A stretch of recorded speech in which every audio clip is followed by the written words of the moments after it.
Hola, te saluda Andrés Elizalde, asesor tributario. En el presente video vamos a tratar al régimen simplificado de microempresas. Régimen que se deriva de la Ley de Simplicidad y Progresividad Tributaria publicada en diciembre del 2019, que tuvo que esperar hasta el 4 de agosto del 2020 para que salga el reglamento, y hasta finales de septiembre para que salga la resolución 60 y se aclare en un gran porcentaje cómo se tiene que proceder en este régimen. En el presente video vamos a ver temas de qué tipos de contribuyentes deben estar en el régimen, qué tipo de contribuyentes deberían ser excluidos, qué tipos una vez que estés adentro, qué tipos de ingresos se van a sujetar a dicho régimen y qué tipo de ingresos se va a sujetar al régimen ordinario, al régimen general. Vamos a hacer unos pequeños ejercicios, vamos a ver cómo tienes que emitir la factura, qué tipo de requisitos debes cumplir, vamos a hablar sobre el tema de las declaraciones y al final veremos unas preguntas que son las que me han realizado en las redes sociales, esperando que este video sea de gran aporte para todos ustedes. Vamos a compartir la pantalla para proceder a la explicación, ¿ok? Muy bien. Como les decía, vamos a hablar sobre el tema del régimen simplificado de microempresas. Primero, este régimen, que uno lo puede entender, ¿no? Como algo que fuera como un RICE, ¿no? El RICE es un régimen impositivo simplificado ecuatoriano para contribuyentes que venden menos de $60.000. Este régimen es para microempresas. Este régimen trata o están sujetos el impuesto a la renta, el impuesto al valor agregado y el impuesto a los consumos especiales. Estos tres impuestos están sujetos a este régimen. Esto quiere decir que si mañana una microempresa debe pagar impuesto a la salida de divisas, lo hará en el régimen ordinario, en el régimen general, como todos los contribuyentes, ¿sí? Este régimen solo abarca el impuesto a la renta, el IVA y el ICE. ¿Qué sujetos están en condiciones de pertenecer al régimen de microempresas? Si usted tiene ingresos hasta $300.000, hablemos el año 2019, y tiene hasta 9 empleados, usted es catalogado como según el reglamento del COPSI como una microempresa. Esta sería la primera condición para catalogarlo usted como un microempresario y que pueda pertenecer a este régimen. Ahora, aquí ya comienzan las dudas. Bueno, ok, yo sí vendo menos de 300.000. ¿Tengo la obligatoriedad de pertenecer a este régimen? Bueno, vamos a hablar unos conceptos, vamos a hablar de unos conceptos para poder entender qué tipo de negocio, qué tipo de empresa, qué tipo de persona natural debe adherirse a este régimen y cuáles no, ¿sí? El primer concepto que vamos a ver es actividad empresarial. Concepto que está detallado, explícito en el reglamento a la Ley de Régimen Tributario Interno. Dice que para efectos tributarios se considera actividad empresarial aquella en la que intervienen los factores de capital y trabajo, así como otros factores necesarios para producir, comercializar o prestar bienes, servicios o derechos que ofrecen en el mercado por un precio, tales como infraestructura, empleados, que participen en dicha actividad. Entonces, ¿qué es lo que me dice? Me dice, para efectos tributarios se considera actividad empresarial aquella en la que intervienen los factores de capital y de trabajo, así como otros factores para producir, como infraestructura y empleados. ¿Sí? ¿Producir qué cosa? O comercializar, producir bienes o servicios. Entonces, actividad empresarial es aquella en la que intervienen los factores de capital y de trabajo, así como otros factores necesarios para producir, tales como infraestructura y empleados. Entonces, actividad empresarial, ¿a qué se puede entender? Como vemos en la imagen, bueno, podemos tener un restaurante. Un restaurante previamente ha hecho una inversión, tiene activo, ha hecho una inversión de activos fijos, ha invertido en muebles, ¿verdad?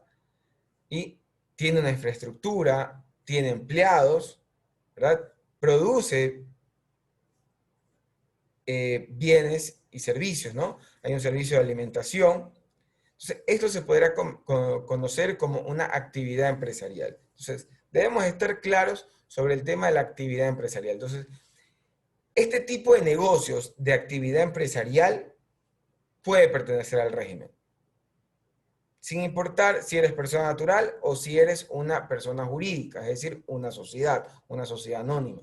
Independientemente de que seas una persona natural, independientemente de que seas una persona jurídica, tú podrías estar en este régimen de microempresas, ¿sí? Entonces, otra imagen que hemos puesto es un taller mecánico, ¿verdad? Donde ustedes se dan cuenta que hay inversión, hay capital, hay empleados, se produce un servicio. Hemos puesto un mini market y una farmacia. Este tipo de negocios, estos 4 negocios que hemos puesto aquí, entrarían en el concepto de actividad empresarial. Y este tipo de negocios entra al régimen de microempresas. Entonces, veamos, para que usted pertenezca a este régimen de microempresas, usted debe vender menos de 300.000, debe tener ingresos totales hasta 300.000. Entiéndase ingresos brutos. En este caso, para usted ser catalogado, se determinan ingresos brutos. Y que tenga hasta 9 empleados. Con eso, usted es una microempresa, ¿sí? Si usted además genera una actividad empresarial, es decir, que tiene factores de capital, de infraestructura, tiene empleados, pues entonces usted podría adherirse a este régimen. Usted podría adherirse a este régimen. Este régimen en realidad es para microempresarios que tienen una actividad empresarial. Que tienen una actividad empresarial. Entonces, vuelvo y repito, si usted vende menos de 300.000, tiene menos de 9 empleados o menos, y tiene una actividad empresarial, pues usted deberá adherirse a este régimen de microempresas. También me habla de trabajador autónomo. El trabajador autónomo también es incluido en este régimen, también es incluido en este régimen. Y un trabajador autónomo, dice la resolución 60, que es toda persona que ejerce un oficio o ejecuta una obra o realiza regularmente una actividad económica por cuenta propia, sin relación de dependencia y percibe un ingreso en forma distinta al sueldo salario.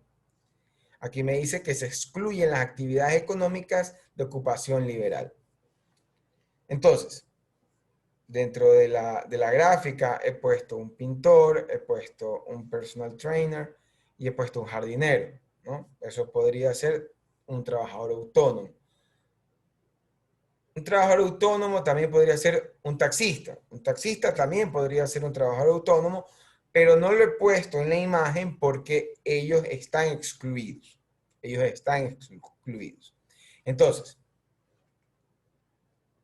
tratando de resumir y de llevar un video que explique, no solamente me interesa leer la resolución 60, sino tratar de que sea un poco más digerible el tema de la resolución 60, pues bueno, primero, si usted es persona natural o sociedad y vende hasta $300.000, ventas brutas, tiene hasta 9 empleados, usted es una microempresa.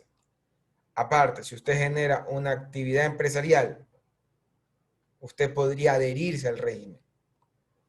Y también se incluyen a los trabajadores autónomos. Cuando hablamos de ocupación liberal,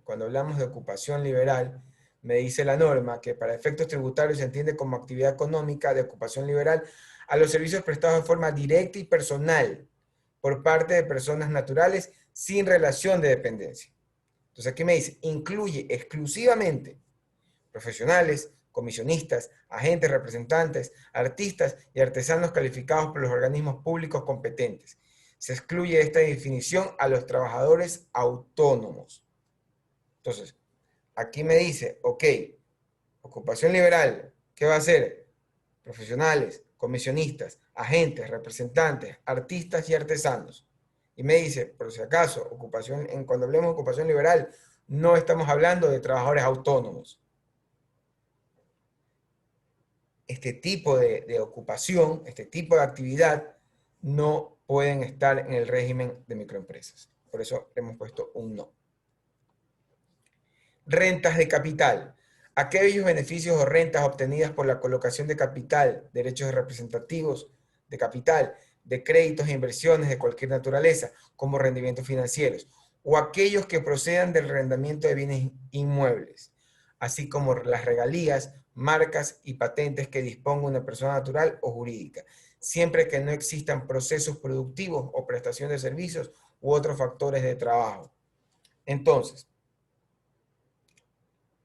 con esto a mí me queda claro de qué es una renta de capital. Y bueno, si yo tengo rentas por una inversión fija, por dividendos, pues eso estaba claro de que eso era renta de capital. Pero acá me incluyen al arrendamiento de inmuebles. Al arrendamiento de inmuebles. O sea que es un tema nuevo, ¿verdad? En el reglamento de años anteriores, ¿verdad? Siempre se trató al arrendamiento de inmuebles como una actividad empresarial.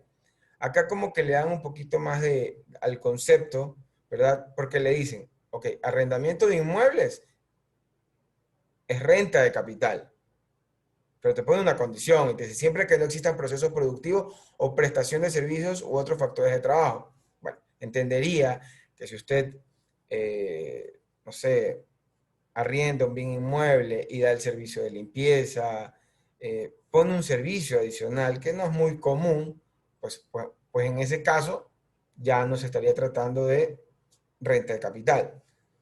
Lo común es que usted renta un bien inmueble y listo, no hay un servicio de por medio adicional a lo que es el uso de ese bien inmueble, ¿no? Pero vale la aclaración en la última línea, ¿no? Siempre que no existan procesos productivos o prestación de servicios. Ok. O sea, acá me dice que, recuerden, rentas de capital tampoco entrarían al régimen de microempresas. Muy bien. Entonces, tenemos que recordar estos 4 conceptos. Actividad empresarial, cuando hablamos de capital, trabajo, infraestructura y empleados. Recuerden estas imágenes: restaurante, mecánica, un supermercado, una farmacia, una fábrica textil, ¿no? Obviamente que una fábrica textil pequeña, ¿no? Porque recuerden que los valores de venta son hasta 300.000 y solo son 9 empleados, pero obviamente puede ser una fábrica, pero que cumpla este primer requisito. Esto es una actividad empresarial. Tenemos el trabajador autónomo, que es quien ejerce un oficio o ejecuta una obra, ¿verdad?, sin estar en relación de dependencia. He puesto unos ejemplos. Ellos también podrían estar dentro del régimen. Profesionales, comisionistas, agentes, artistas, artesanos calificados no entrarían. Y lo que es rentas de capital tampoco. Y lo novedoso acá es que las rentas de capital lo incluyen a lo que es arrendamiento de inmuebles. ¿Sí? Muy bien. Entonces, si nos vamos al artículo 97.18 del reglamento, me pone ciertas limitaciones en el régimen. Perdón, este es el 97.18 de la ley. Y me dice, no podrán acogerse al régimen de microempresas los contribuyentes cuyas actividades económicas sean las previstas en el artículo 28 y 29. Esto es construcción. Ni tampoco aquellos sujetos pasivos cuya actividad económica sea la prestación de servicios profesionales, ocupación liberal, relación de dependencia, así como aquellos que perciban exclusivamente renta de capital. Esto me decía el 97.18 de la Ley de Simplicidad y Progresividad Tributaria. Es decir, construcción, no. Entenderíamos que la construcción es una actividad empresarial, ¿no? pero esta actividad no va. Servicios profesionales, no va. Ocupación liberal, no va. Entiéndase ocupación liberal por el concepto que ya dimos, ¿no? Comisionistas, profesionales. Relación de dependencia tampoco va y no, tampoco ingresa lo que es rentas de capital, ¿sí? Ahora, en el reglamento a la ley, vamos a ver, limitaciones. En el artículo 253.20, en el artículo 253.20 me aparecen 12 limitaciones, 12, que he tratado de ponerlas un poco resumidas acá, ¿no? Entonces, todo lo que es impuestos simplificados no entra. ¿No? En este caso, el RICE, no puedes entrar. Lo que es empresas públicas, no puedes entrar. Bancos, no puedes entrar. Construcción, no puedes entrar. Profesionales y comisionistas, no puedes entrar. Ya sabemos que es una ocupación liberal, pero el reglamento le da fuerza a lo que ya había mencionado, ¿no? Servicio de transporte. ¿Ya? Aunque este tipo de servicio puede ser empresarial y puede ser autónomo, en el caso de los taxistas, no entra. No entra porque está excluido. Relación de dependencia. Impuesto único. Aquí puede ser una relación empresarial por el impuesto único de banano o el sector agrícola. ¿Por qué he puesto capital? Porque aquí también puede ser el tema de la venta de acciones. ¿Ya? Nada de eso entra porque eso está excluido. Tiene su propio impuesto único. Rentas de capital tampoco ingresan. Recursos no renovables. Lo que es courier, transporte internacional de pasajeros tampoco. Y comercializadora de combustibles tampoco ingresa. Entonces, ninguna de estas actividades ingresan al régimen de microempresas. ¿Sí? Ninguna. Si ustedes se dan cuenta, me habla de ocupación liberal. Me habla de profesionales, comisionistas, y me habla de ocupación liberal. Aquí no me habla en ningún momento de trabajadores autónomos. ¿Ya? Si voy al 9718, me habla de que no pueden entrar los profesionales y no pueden entrar lo que es ocupación liberal. Si yo voy a ocupación liberal, vemos el concepto y me dice, no entran los autónomos. Entonces quiere decir que los autónomos no están excluidos. ¿Ya? Los autónomos no están excluidos. ¿Ya? Entonces, acá he puesto unos pequeños ejercicios para poder explicar estos temas, ¿no? Muy bien.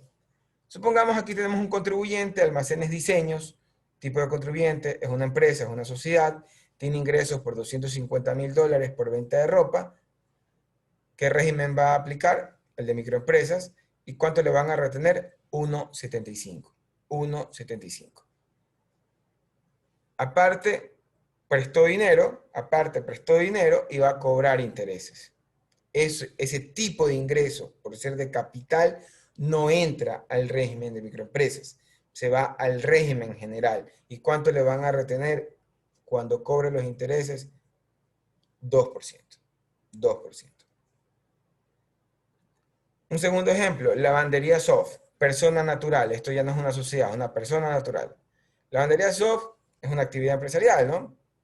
Tiene empleados, tiene maquinarias, vende $125.000.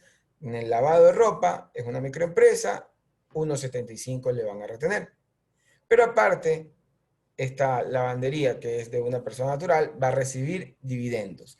Dividendos que son grabados para las personas naturales en un valor del 40% del valor distribuido. Este ingreso va a tributar en el régimen normal. ¿Sí? Si yo cojo $15.000, lo multiplico por 40% y lo llevo a la tabla, no va a haber retención. Por eso le pongo 0%. Otro ejemplo, AEQ Asesores Tributarios, que es una sociedad. ¿Cuánto vende? $125.000. ¿Qué factura? Capacitación y servicios. Ambos ingresos, por ser una actividad empresarial, van a microempresas y le va a retener el 1,75. Otro ejemplo, tipo de contribuyente, Andrés Elizalde, persona natural. Ingresos, $85.000 en honorarios. Honorarios profesionales como economista. Eso va al régimen general y le tienen que retener el 10%. Luego tiene $15,000, $15,000 por arriendos. Aquí, arrienda, $15,000. ¿Qué régimen entraría? Al régimen general. ¿Cuánto le deberían retener? El 8%. Y vende $50,000 en venta de alimentos. Bueno, este sería un régimen de microempresas. Este sería un régimen de microempresas. Y la retención sería 1,75. Entonces, aquí Andrés Elizalde, por la actividad de venta de alimentos, que es una actividad empresarial, va a tributar en el régimen de microempresas. Y por los $100,000 de honorarios y arriendos, los tendría que llevar al régimen general. ¿Sí? Muy bien. Y finalmente tenemos a Juan Pérez, tipo de contribuyente, persona natural, factura honorarios, $85,000. Él debería estar en el régimen general, le van a retener el 10%. Pero les pongo un ejemplo. Está ingresado por error por el SRI, está en el catastro que salió para finales de septiembre, perdón, para inicios de septiembre del 2020, para inicios.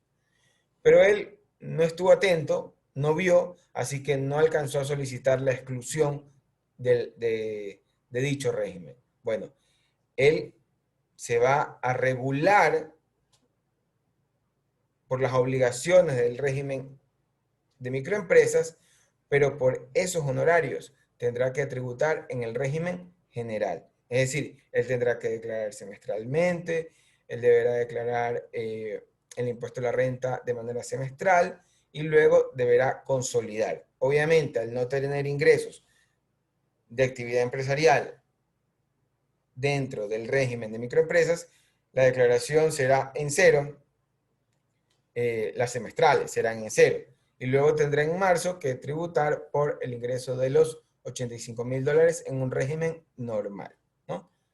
Lamentablemente, la norma solo me da 20 días desde que se publica el catastro para yo poder aplicar a la exclusión. Si ya tengo 20 días, lo que puede pasar es que si ya estamos en octubre, si el SRI, yo ingreso mi trámite de exclusión, el SRI me podría decir que fue fuera de tiempo y me lo puede negar.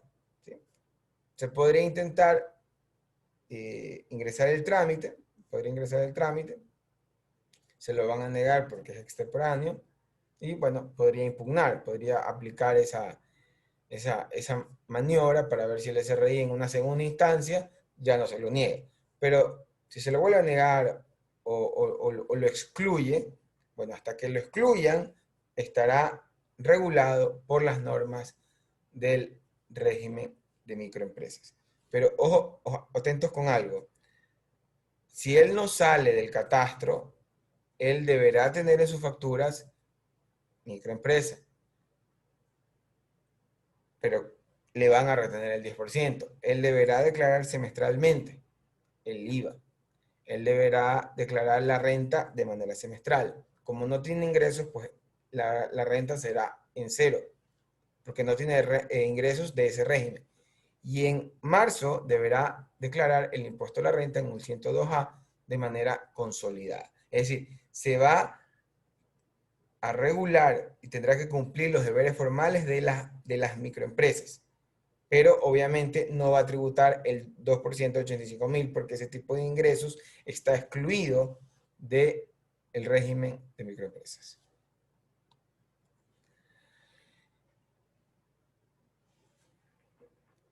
Hemos hablado, por ejemplo, en el caso de Andrés Elizalde y de Juan Pérez, ¿verdad? En el caso de Andrés Elizalde, que la venta de alimentos la tiene en el régimen de microempresas, y Juan Pérez, que está en el régimen de microempresas, no tiene una actividad de microempresas. Bueno, ¿qué va a pasar con los comprobantes de venta?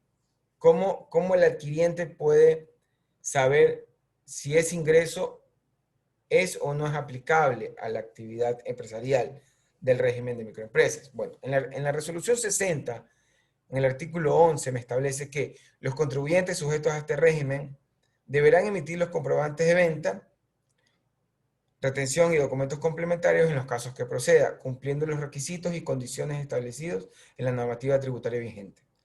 Los sujetos pasivos en sus comprobantes de venta deberán diferenciar los bienes, servicios o derechos objeto de la transacción, identificando a su vez aquellos que correspondan a actividades no sujetas a este régimen.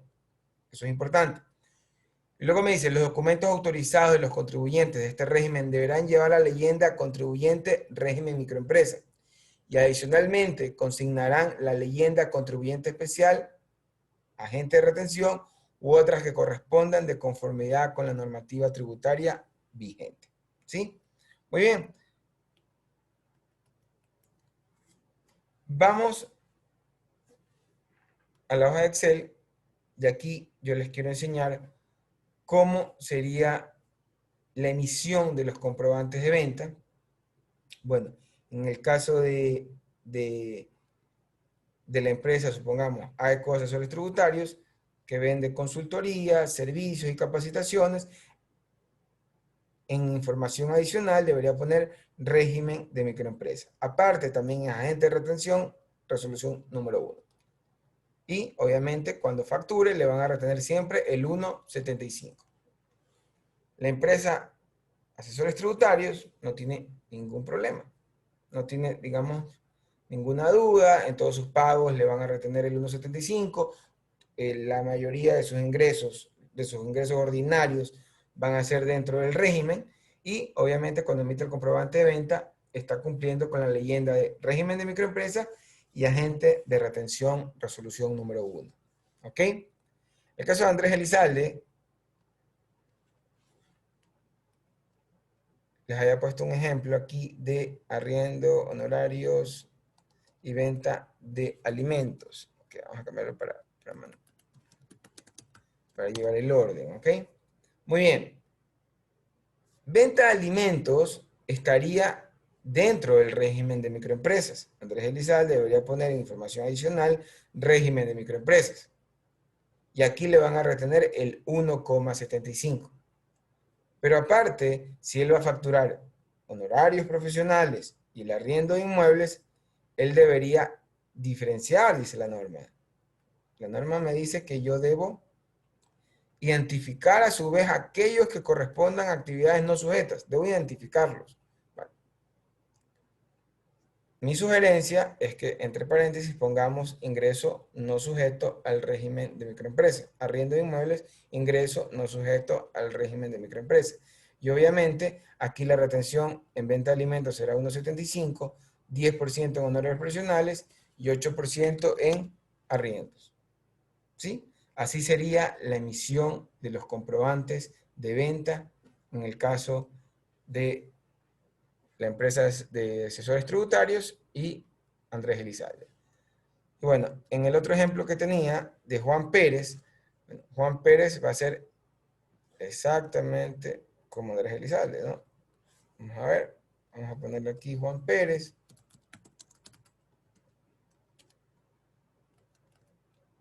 Muy bien. Perfecto.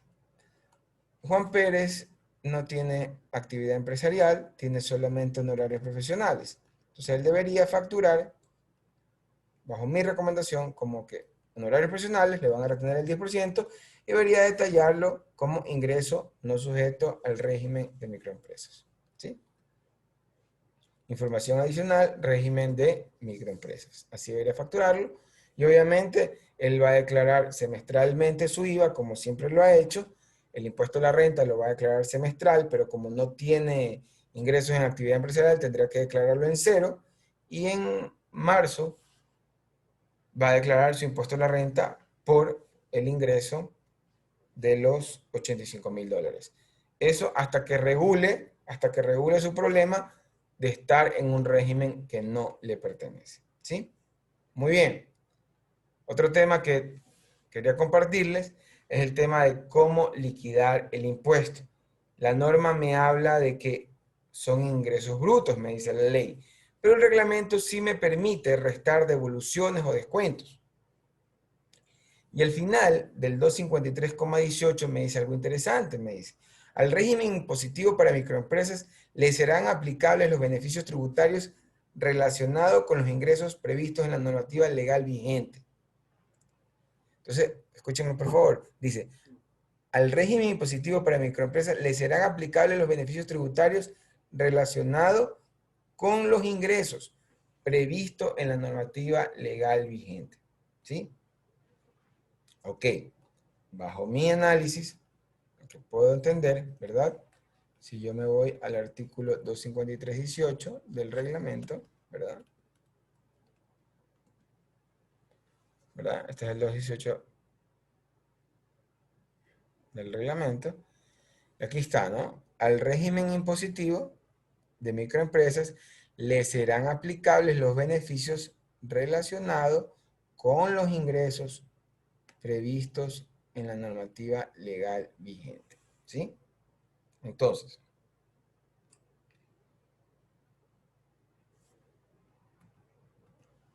bajo este tema, yo les he preparado estos dos cuadritos. ¿Sí? ¿Cómo lo entiendo, verdad? Entendamos que los beneficios tributarios pueden ser por reducción de tarifa, pueden ser aplicados al ingreso o aplicados al gasto. Reducción de tarifa puede ser 3 puntos porcentuales menos. Se recuerdan que las micro y pequeñas tienen una rebaja de 3 puntos porcentuales. Entonces entiendo que esta reducción no la van a tener. Obviamente no la van a tener porque su impuesto va a ser determinado bajo una tarifa del 2. Por obvias razones, si resto 3 de 2, obviamente no pagarían nada, imposible. Entonces no es aplicable. ¿Sí? Entonces aquí dice, al régimen impositivo le serán aplicables los beneficios tributarios relacionados con los ingresos previstos en la normativa legal vigente.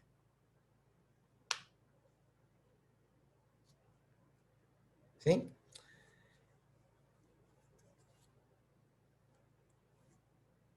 Cuando hablamos de ingresos, debería poder yo entonces aplicar exoneraciones. Por ejemplo, si yo soy una inversión nueva de una microempresa que tengo una exoneración de 3 años,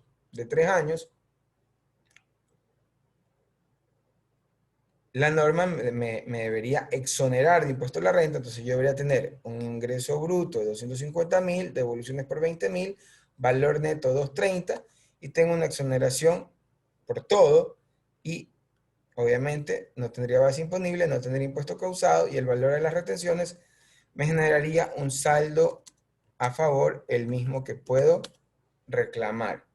Sí, el mismo que podría reclamar. Esto sería aplicable para microempresas nuevas, según el 9.6 de la ley, o por inversiones del COPSI, ¿no? Del 9.1, mientras vendas menos de 300.000, ¿no? Otro ejemplo que se podría dar es si tengo una discapacidad o si soy de la tercera edad. Son beneficios, ¿no? Son beneficios. Entonces, valor bruto 250, devoluciones, valor neto, exoneraciones, base imponible. Hay un valor que estoy exonerado, me genera un impuesto causado, tengo retenciones y genero un impuesto a pagar o un saldo a favor. En este caso me da 46,50 como saldo a favor. En ambos casos yo podría pedir la devolución de impuesto a la renta. ¿Sí? ¿Qué beneficio se entendería que no se puede coger? Bueno, hay beneficios aplicados al gasto, como por ejemplo, nómina, si usted contrata empleados nuevos, si usted contrata empleados con discapacitados, todo ese tipo de beneficios son al gasto, porque me los duplica, porque si contrato a una persona migrante retornada o un adulto mayor, todos esos beneficios me duplica el gasto y en los beneficios tributarios los puedo utilizar. Aquí, bueno, no está muy clara la norma si este me lo permite coger. Como me dice, relacionados con los ingresos previstos en la normativa legal vigente, entendería que aquí no podría aplicarlo porque no habría una conciliación tributaria, ¿no? Entonces, por ejemplo, aquí quedaría pendiente saber si la rebaja de los microempresarios, sociedades, me la puedo descontar. Eh, Bajo mi análisis me parece que no tendría sentido, porque esta rebaja de 11.315 se da para emparejar a la persona natural con la sociedad. Pero en microempresas, ambos van a tributar el 2%. Así que la persona natural ya perdió esa fracción cuando va a liquidar su impuesto a la renta. Entendería que no habría lógica de dársela a la sociedad si no se la está dando a la persona natural. Por eso entendería que los beneficios están relacionados a exoneraciones, no a deducciones, ¿ya? No a rebaja de tarifa.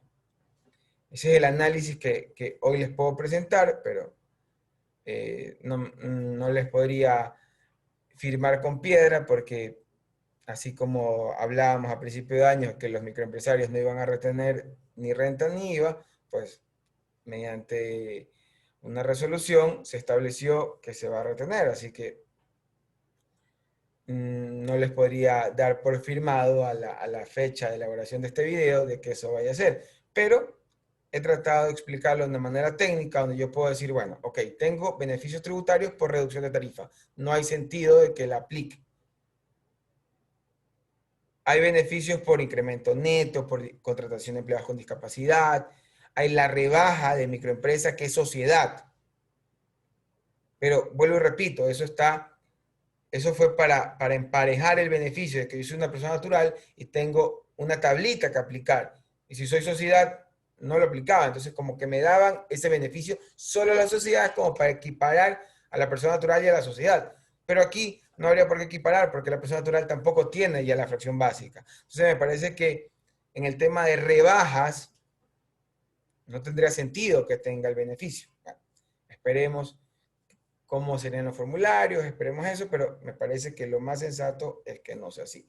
Y que solamente me aplique al ingreso, como ingresos exentos, ¿ya? Exoneraciones, ahí. Recordemos que la exoneración, el beneficio que tienen los empleados con discapacidad y los beneficios de las personas, perdón, con discapacidad, o los beneficios que tienen las personas adultos mayores, no son rebajas, está en el artículo 9, por lo tanto son ingresos exentos, ¿sí? Pero bueno, esto se los he planteado ahí, habría que revisarlo cuando salgan los formularios, ¿no?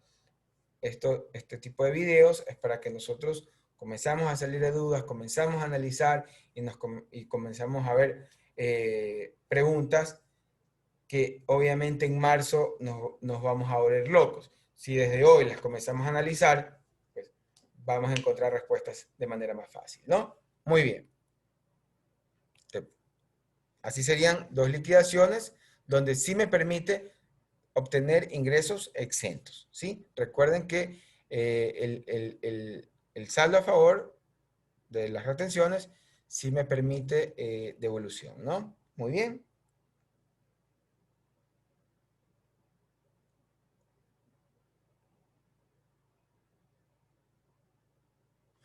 Ya vimos el tema de cómo serían los comprobantes, ¿verdad? No se olviden de eso.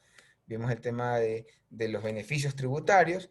Ahora vamos a ver cómo serían las declaraciones, ¿sí? Vamos a ver cómo serían las declaraciones. Bueno, en este gráfico he tratado de resumirlo de la mejor manera, porque eso es lo complicado. Cuando uno va y tiene que leer 3 artículos y se suponía que el régimen era sencillo, era, entre comillas, simplificado para las microempresas, donde en su promesa inicial era excluir al contador, porque ya no se iba a necesitar al contador. Esa fue la primera promesa que se hizo aquí. Pues bueno, lo que se quedó fue este engranaje de declaraciones mucho más complicadas, pero vamos a revisarlas en el gráfico que trato de que sea bastante claro, ¿no? En el tema del formulario 104, hablemos del IVA por percepción y el IVA como agente de retención. La declaración puede ser mensual o puede ser semestral. Julio o enero. Julio el primer semestre, enero el segundo semestre. Pero Andrés, ¿cómo puedo ser mensual? Bueno, eso usted lo va a decidir. Si usted declara mensual, digamos que el sistema del SRI va a entender que usted va a declarar mensual y automáticamente el vector se le cambia a mensual. Si usted no declara y declara en julio y en enero, pues obviamente usted es semestral. El sistema debería entender que usted es semestral. ¿Sí? Debería entender. Algo que todavía no está bien porque los ATS que son semestrales se presentan en noviembre, pero ya hay muchos contribuyentes que tienen en la página web como una obligación pendiente. ¿Sí? Pero bueno, démosle tiempo a la administración tributaria que está actualizando la plataforma, ¿no? Si usted en febrero del 2021 declara enero del 2021 de manera mensual, todo el año lo debe hacer mensual. ¿Sí? La decisión es por periodos de 12 meses, del año. Si usted cambia a mensual todo el año, te termina el año mensual. Si usted lo hace semestral, pues lo sigue haciendo semestral. ¿Sí? ¿Qué pasa si usted en abril dice, no, yo ya quiero ser mensual, porque no sé, el IVA, tengo muchos impuestos que pagar después, se me está acumulando mucho, y en abril decide hacerlo mensual. Usted quiere hacerlo mensual. Ok, entonces usted en abril debería declarar. Si usted en abril decide, ¿no? En abril, entonces usted debería declarar enero, febrero, marzo, con mes marzo en abril, ¿no? Usted declara marzo en las ventas de enero, febrero y marzo, en abril. Y en mayo ya declara abril. En junio ya declara mayo. En julio ya declara junio. Y así por todo el año. ¿Sí? Si es que también lo quiere hacer después de febrero. ¿Sí? Pero una vez que usted cambia mensual, no puede volver a semestral dentro del mismo año. ¿Sí? En el tema del ATS, la misma conducta, la misma periodicidad que escoja para el IVA es igual al ATS. Exactamente igual. Si usted decide hacer semestral, el ATS va semestral. Si usted decide hacer mensual, el ATS va mensual. ¿Sí? A la fecha del video, no tenemos un ATS que me dé la opción de semestral. Entendería que todo eso se va a actualizar, ¿no? El 103, que son las retenciones de renta, siempre semestral. Sea usted agente de retención, definido por la resolución 1, su 103 siempre va a ser semestral. Siempre va a ser semestral. Y esto es un poco raro, ¿no? Esto es un poco raro.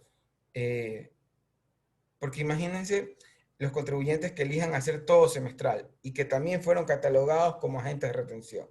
O sea, en julio van a tener que pagar todas las retenciones de enero, febrero, marzo, abril, mayo, junio. Se les va a acumular ese valor a pagar. Igual en enero. ¿No? Igual en enero. Recuerden que no pagar las retenciones después de 10 días de que fueron exigibles es un caso de defraudación. Por lo tanto, el causal de prisión. Recuerden que con las retenciones son valores sagrados y no hay cómo jugar con ellas. Así que me parece ahí como que algo no estuvo bien cuando las hicieron semestral, ¿no? Algo raro que me parece es que un microempresario que vende $100,000, que lo catalogan como agente de retención, va a proceder a retenerle IVA a otra sociedad que no es contribuyente especial, obviamente, pero que declara mensualmente. Qué raro esto. Yo, microempresa, que vendo 100,000, le voy a retener a una empresa que vende 7 millones, que no es especial, que vende 7 millones, que no es especial, le voy a retener el IVA.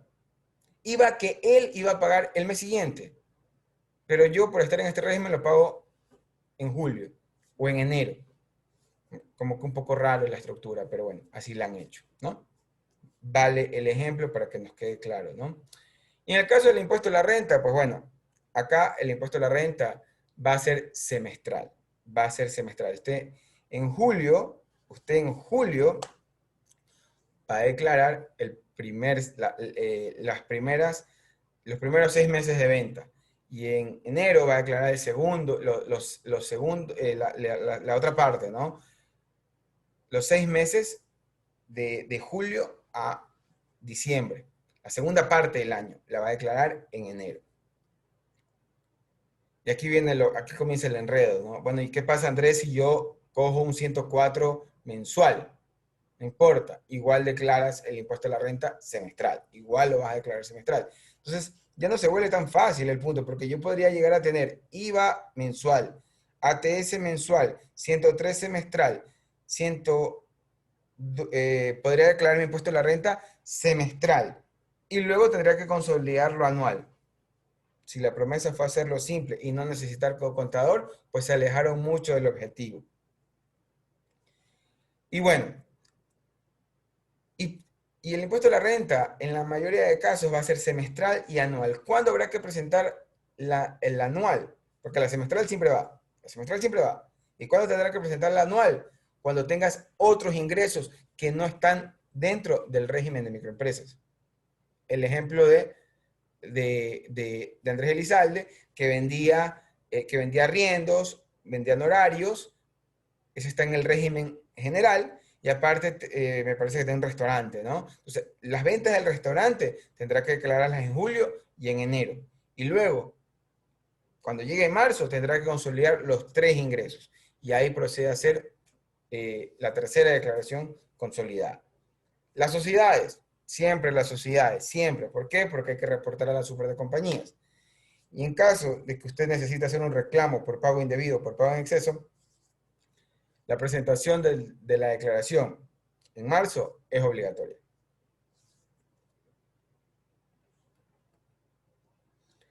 Vamos a ver aquí cómo serían las declaraciones, ¿no? Vuelvo y repito, nosotros nos atrevemos a hacer ejercicios para aclararlos, ¿no? Esperemos que hasta enero no se cambien ciertas resoluciones, no se modifiquen, porque para los que lo tienen presente, las retenciones de renta hasta julio eran mensuales, ¿sí? Hasta julio eran mensuales. Ahora en septiembre, no, son semestrales. Entonces, las cosas las han ido cambiando, ¿no? Entonces, bueno, veamos, estemos atentos, estemos atentos. Estos videos nos ayudan para tener una idea más clara y abrir un poco más el escenario, porque hay preguntas que nadie ha hecho porque no ha llegado el momento de liquidar, que hoy en este video lo vamos a ver. Muy bien. Pero hay que estar atentos por si acaso la administración tributaria haga algún cambio de última hora, entonces este video podría quedar un poquito desactualizado si ya lo vemos en enero. Esperemos que no. ¿Ok? ¿Qué pasaría si hay una microempresa que vende en el primer semestre $125,000? Tiene devoluciones 10,000, tiene un valor neto de 115,000, ¿verdad? Esta declaración del 104 lo va a hacer semestral o lo puede hacer mensual, como sea. ¿Ya? Pero luego va a venir en julio y va a declarar el impuesto a la renta de manera semestral. ¿Sí? Recuerden que si es agente de retención tendrá que hacer semestral también el 103. ¿Ya? Muy bien. Entonces aquí la base imponible va a ser de 115,000. El impuesto va a ser del 2%. Pero a esta microempresa le retuvieron el 1,75. Tendría un valor a pagar de 112,50. De 112,50. Ojo con eso. Entonces, en julio tendrá que ya pagar. Imaginémonos que esto se hubiera hecho en julio del 2020. Ya en julio del 2020 usted tuvo que haber desembolsado 112,50. ¿No? Muy bien. Luego en enero del 2021, sería en este caso, ¿no? 150,000, devoluciones 10,000, valor neto 140,000, base imponible 140,000, impuesto causado del 2%, retenciones tengo 2,625 y voy a proceder a pagar $175. ¿Sí? En un escenario perfecto, esto hubiera pasado en julio, la primera declaración, y en enero, la segunda declaración. Pero por este año, ya mismo lo voy a explicar, por este año eso no va a pasar, porque en julio no existía este modelo, así que eso no va a pasar. Ya, al final revisamos qué hay que hacer para este año, ¿no? Pero en un escenario normal, yo tuve que haber aclarado en julio el 104 y en enero en la otra parte del 104, ¿no? Estamos declarando el impuesto a la renta. No sé si el SRI saque un nuevo formulario de impuesto a la renta semestral, ¿no? Puede ser un 102A, A, B, no sé, un 102 microempresa, no lo sé. O sencillamente, al momento de que yo vaya a la página y diga que soy microempresario, se me va a abrir otro formulario. No lo sé porque todavía esa parte no está definida, ¿no? Pero van a ser dos formularios, ¿ok?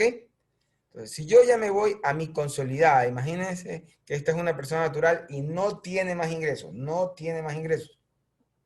Tendría un impuesto de 5.100, le retuvieron 4.812,50 y obviamente debió pagar 287,50 y fue lo que efectivamente pagó. Si no tuviera otro ingreso de esta persona natural, ya no tuviera que hacer absolutamente nada. No tuviera que hacer absolutamente nada. ¿Sí? Pero pensemos que tiene otro ingreso, o que es sociedad, o que necesita, o necesita hacer el reclamo. Pues entonces deberá hacer el 102 en marzo o en abril, dependiendo si es sociedad. ¿Ya? Entonces, bueno, en este ejemplo es una persona natural.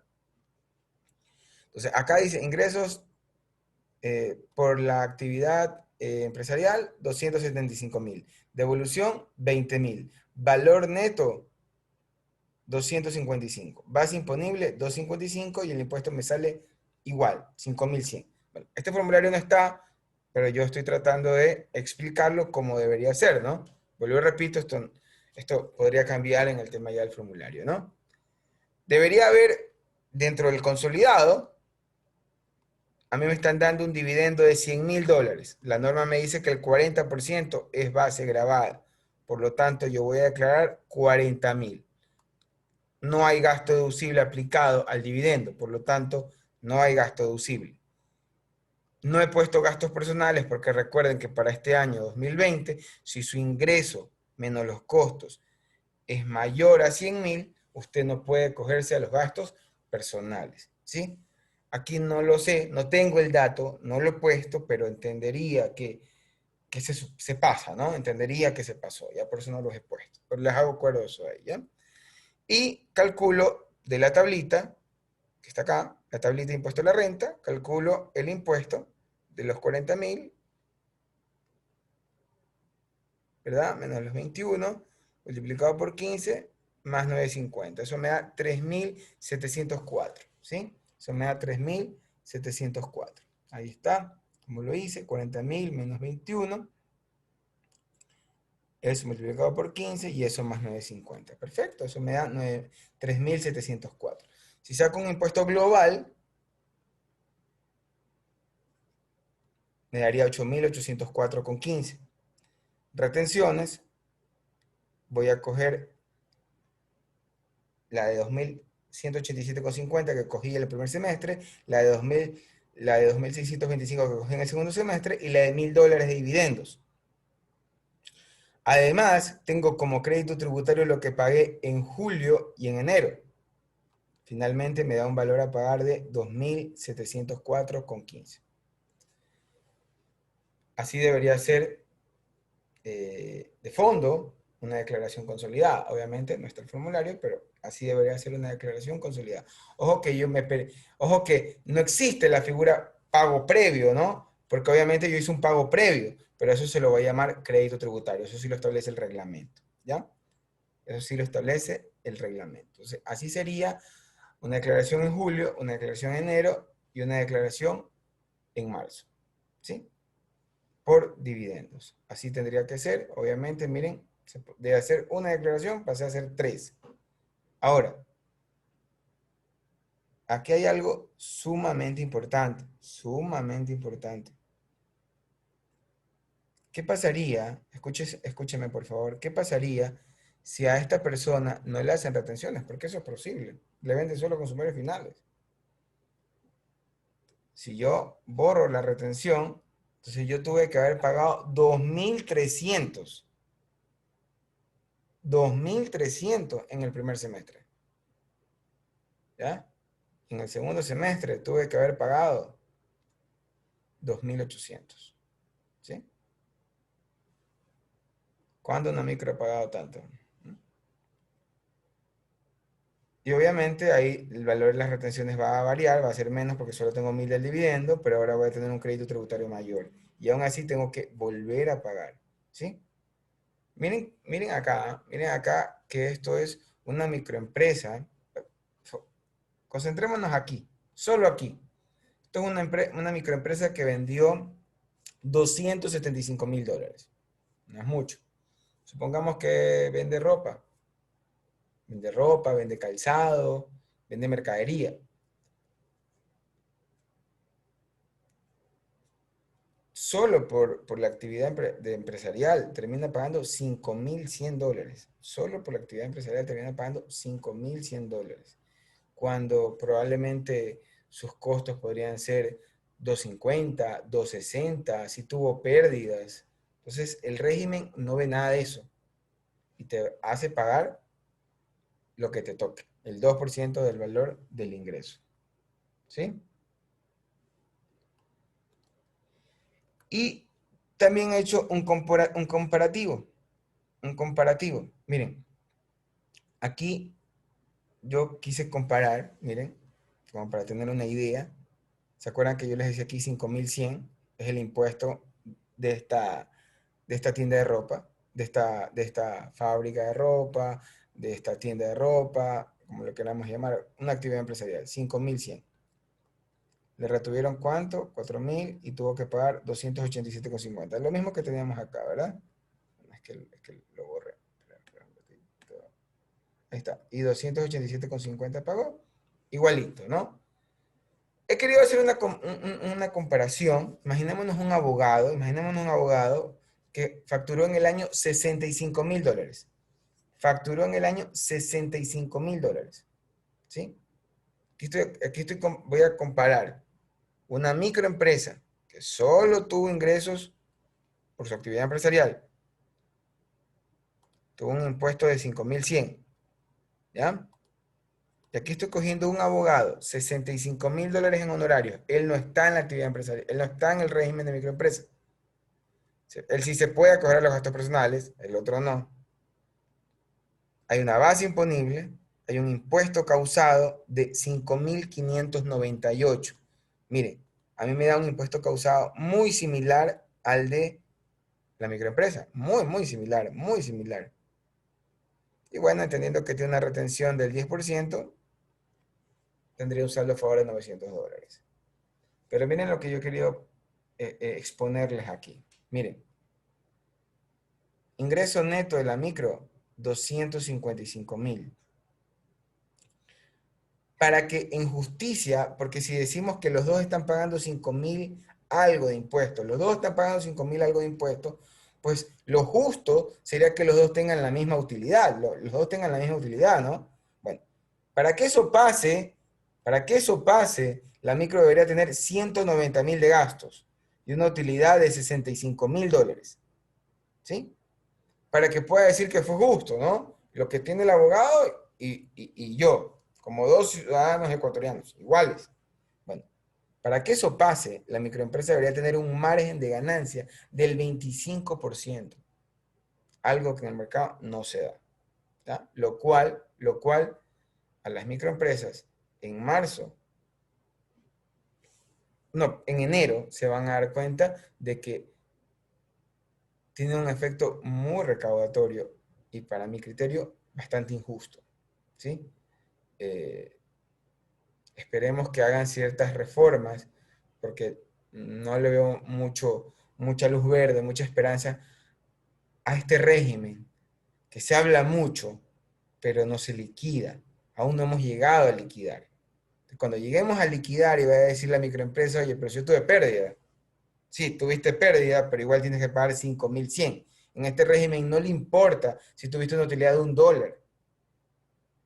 Igual tienes que pagar 5,100. Entonces, ¿la gente de dónde va a sacar 5,100 si tuvo pérdidas? En un año donde hubo una pandemia que nos encerró 3 meses, 2 meses, me parece que sí deberían haber regulaciones antes de que se cierre el año. Pero bueno, eso ya no depende de nosotros, ¿sí? Pero bueno, hasta ahí en el tema de las declaraciones, ¿sí? Y bueno, Aquí he puesto algunas preguntas adicionales. Dice, ¿qué pasa si estoy en el régimen pero mi ingreso no supera los 11.315? Ok, usted como persona natural, supongamos, miren este ejemplo.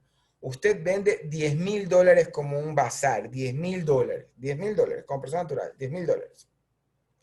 Usted no tiene discapacidad ni es de la tercera edad. Vende $10.000. Usted antes del 2020 ni siquiera estaba obligado a pagar el impuesto a la renta, ni siquiera estaba obligado a declararlo porque su ingreso ni siquiera llegaba a la fracción básica. Hoy tendrá que declarar por lo menos 2 veces, por lo menos. Porque si el señor tiene una póliza y gana intereses, así sean pequeñitos, tendrá que consolidar en marzo y hace 3 declaraciones. En este caso, esta persona que nunca ha declarado, que nunca ha pagado impuesto a la renta por los 10.000 que va a ganar, al no tener una tabla, una fracción básica, pues tendrá que pagar el 2%, que son $200. Entonces, ¿cómo se le dice a esa persona que pague 100 en julio y 100 en enero? ¿Por qué? Si nunca ha pagado. ¿Qué cambió? ¿Para qué? ¿Qué cambió? ¿Qué hiciste que yo tenga que pagar? Si ahora tengo que contratar para que me hagan 3 declaraciones. O sea, antes esta persona solo hacía el IVA, ¿sí? El IVA. Ahora tendrá que hacer el IVA y tendrá que hacer 3 de renta, ¿sí? Entonces,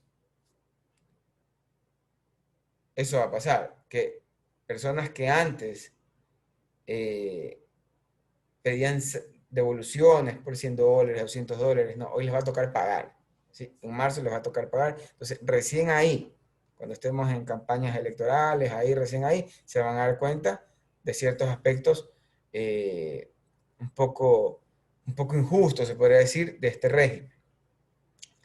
2. ¿Cómo procedo si soy abogado y no alcancé a la exclusión por los 20 días de plazo? Perfecto. Si no alcanzó, bueno, a mí se me ocurre que podría ingresar el oficio y obviamente se lo van a negar porque no cumplió los 20 días. Una vez que se lo nieguen, podría ingresar un reclamo. Obviamente que se lo van a estar en 6 meses, pero por lo menos daría una pauta de que lo saquen, por lo menos para el próximo año que lo saquen. Obviamente, hasta que lo saquen, usted pertenecerá a ese régimen y cumplirá con los deberes formales de ese régimen.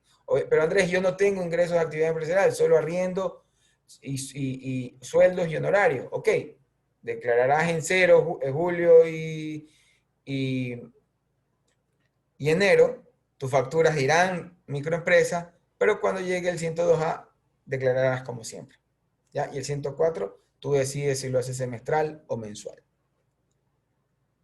3. ¿Debo hacer retenciones de renta IVA aun cuando estoy como régimen de micro? Bueno, sí. Hasta el 25 de septiembre todos decíamos que no.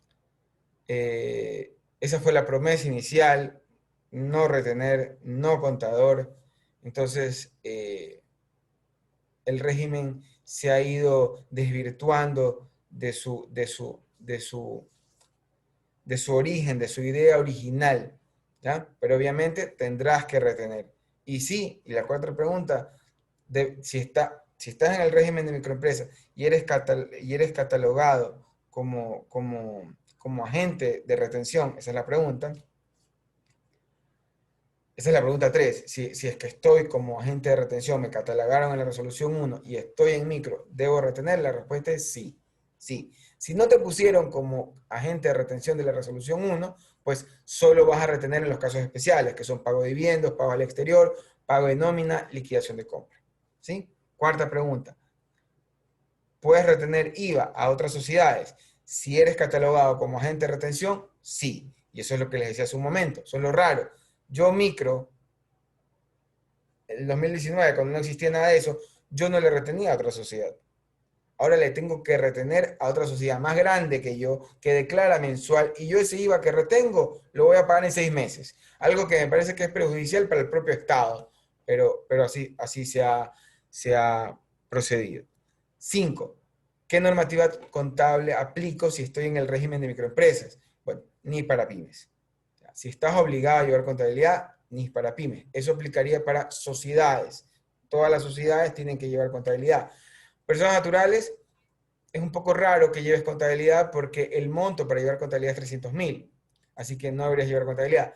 A menos que por activos o por patrimonio lleves contabilidad, aplicas NIS para pymes, en el caso de personas naturales. En la actualidad, ¿cómo ingreso al régimen de microempresa? Ok, si usted es una persona natural y va a sacar su RUC, va a una actividad empresarial o trabajador autónomo, de directo va al régimen de microempresa.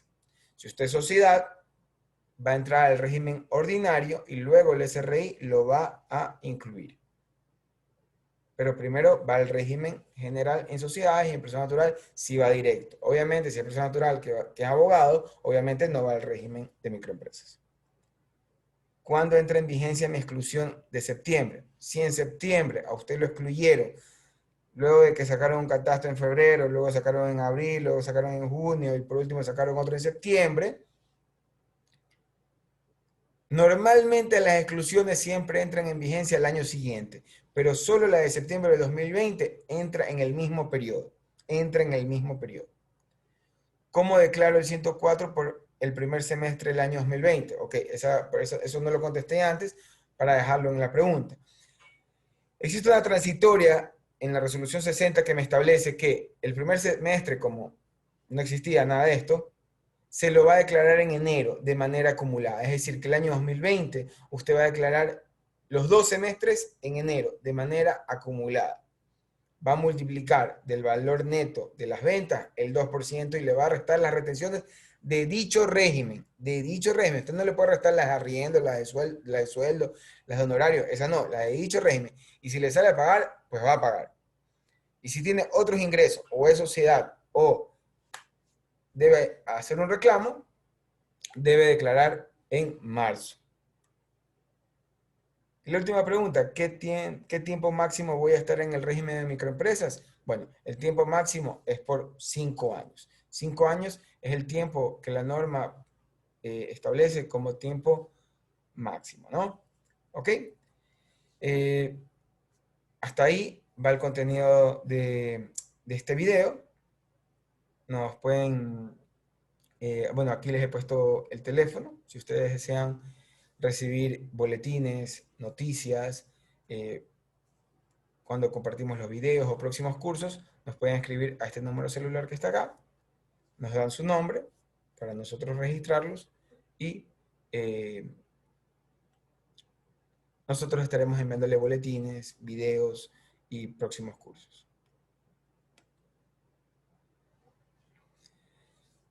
Bueno, hasta aquí con el video de microempresas. Espero que haya sido de bastante aporte. Como se dan cuenta, hay unas cuantas dudas que nos quedan, como el tema de los beneficios tributarios. A mí me parece que solo entraría en el tema de ingresos, no de rebajas por sueldos, no de rebajas, no aplicaría ningún tipo de rebaja, no de reducción de tarifa, ¿verdad?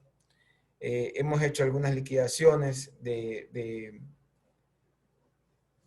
impuesto a la renta, ¿verdad? ¿Y cómo quedaría? No están los formularios, no sabemos cómo se va a hacer el ATS semestral, debería cambiar la periodicidad en el DIM. Y bueno, otra pregunta que se me pasaba antes de irnos es, ¿qué pasa si yo soy un contribuyente que emito comprobantes electrónicos? Bueno, la resolución de emisión de comprobantes electrónicos me pide que en todas mis compras yo emito un comprobante de retención, perdón, yo emito un comprobante de retención, así sea en cero, de manera informativa. Esa resolución está vigente todavía, así que entendería de que esa obligación existe. Espero que no se me haya quedado ninguna duda, espero que no se me haya quedado ningún tema. Cualquier duda, consulta, pueden contactarnos al número celular o escribirlos en esta página de YouTube. Si te gustó el video, dale like, compártelo y suscríbete. Buenas noches.